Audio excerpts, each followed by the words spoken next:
Guys, you already know the drill. I just finished working out. But anyway, I just finished watching Dandadan episode 8. And it was pretty good. So let me just first of all say that I knew that Ira was going to get powers. I knew that. Because as soon as this episode started, I was like, well, isn't this technically kind of what happened with the granny and Okarun? What's his actual name? Ken. Isn't this technically what happened with him and the granny? Like, the spirit went inside of him. And I just knew that fucking lady, acrobatic Silky, didn't go away. I knew that Ira was gonna have powers. I just knew it. I felt it. And when she transformed, she looked pretty cool. Like, her hair was pink, like magenta dark, and she had like, what, tornado powers? Like, iconic. Anyway, so this episode is giving very much like high school shoujo. I enjoyed it for that reason because it was very simple until the end of the episode. You know, people hear simple and they think like bad or whatever, but simple is not bad. It especially, it kind of functions like a beach episode a little bit in the beginning, where it's like, this is just focus on the characters. No plot, just focus on the characters and their feelings for each other. So Ira is like, you know, like, hey, bro, like, you know, you saved my life a couple times. Momo is clearly like controlling you guys here. And she's like, why is her grandma so pretty? Like, if she's old. That shit was hilarious.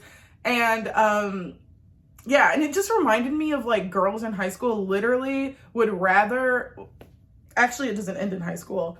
Girls in high school would rather like demonize and blame the other girl when a man is involved. No matter what the circumstance, if there's a man involved, unfortunately, I do think it's most women will demonize the other girl instead of like working together with the other girl involving some man, right? Like, I think Ira is so confused as to why she's fallen for Ken, because he's a loser. He's ugly. Glasses, right? When people wear glasses, they're ugly. So she's like, what the fuck? Like, I like this guy, but he saved her life like a few times, right? And I guess she was, is that a plot hole? Didn't she die?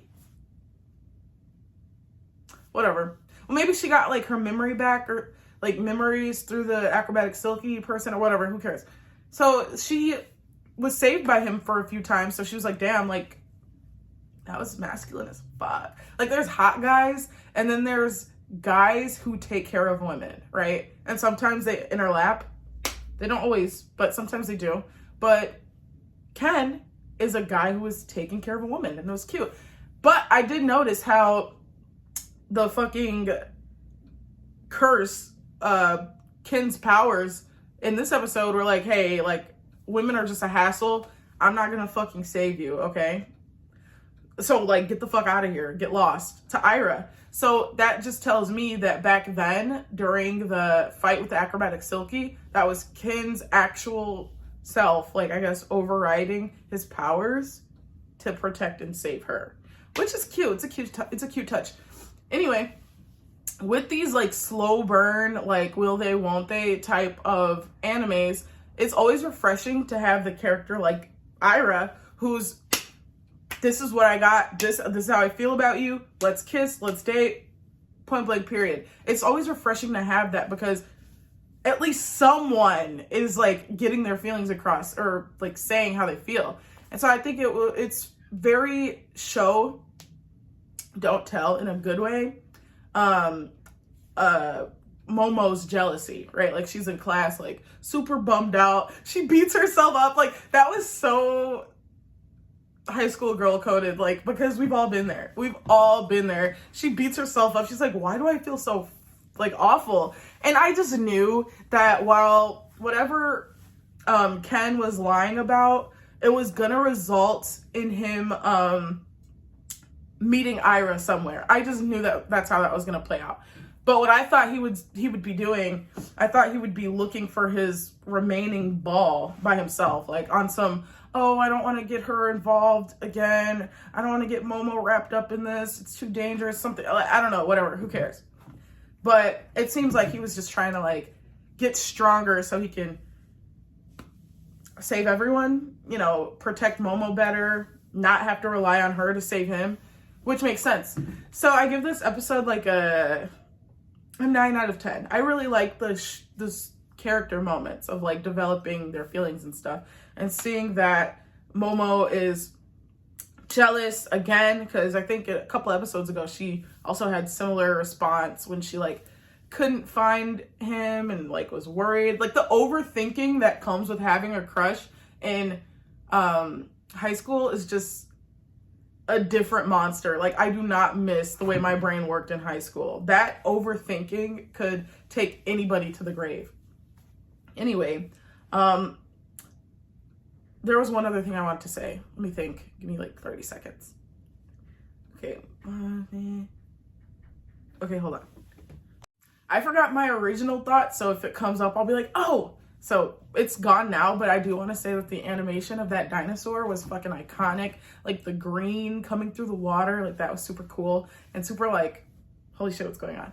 I also like the fact that it's Okarun Ken with Ira, so like we can see their dynamics, like how they fight together, how they are together. That's really cool. I like that. So I guess we're gonna see how they work as a team. We're gonna see how they do together, and they're probably gonna have to end up saving Momo from the dinosaur or something like that. That's what I think. At this point, it looks like they're fighting 3 monsters at once. There's that first original thing, and then there's the 3 alien guys who are now, oh, that's what I was gonna say. The 3 alien guys are now focused on Ken because they want his banana, they want his powers, they want his crotch or whatever. And it was funny and very meta how Ken was like, why is everybody focused on my genitals? Like, what the fuck? I thought that was very meta because like a couple episodes ago, I was like, what the fuck? Like, why are they so focused on this shit? But yeah, very fucking weird. This is what I was gonna say earlier.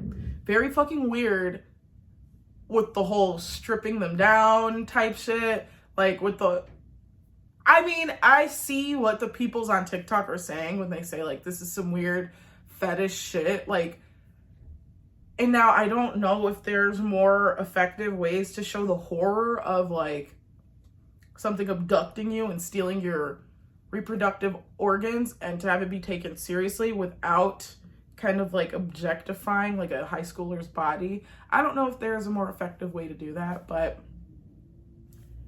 all I can talk about is what I saw, and it made me a little uncomfortable. Why am I seeing his butt? Why am I seeing him thrash around? Like, it was just weird, but you know, I can't say that I think that there's a more effective way to show the horror of what could potentially happen to them. So there's that, I guess. You know, in my own manga, I'm going to be talking about puss a lot, so get used to it from now on. Yeah, it's not really monster of the week, but there's demons and shit in there, and they're not like wicked like aliens or ghouls from the underearth and shit like that. You'll get it when you read it, but I'm not gonna lie, this show is the closest fucking thing to my manga so far. There's a lot different, which is good, but the things that are similar are so similar that it fucks me up. But I can't wait to see what's going on with this dinosaur. I can't wait to see how Ira works her powers. Like we saw a little tornado thing, which was cool. So let's just see how the rest of this turns out. Bye.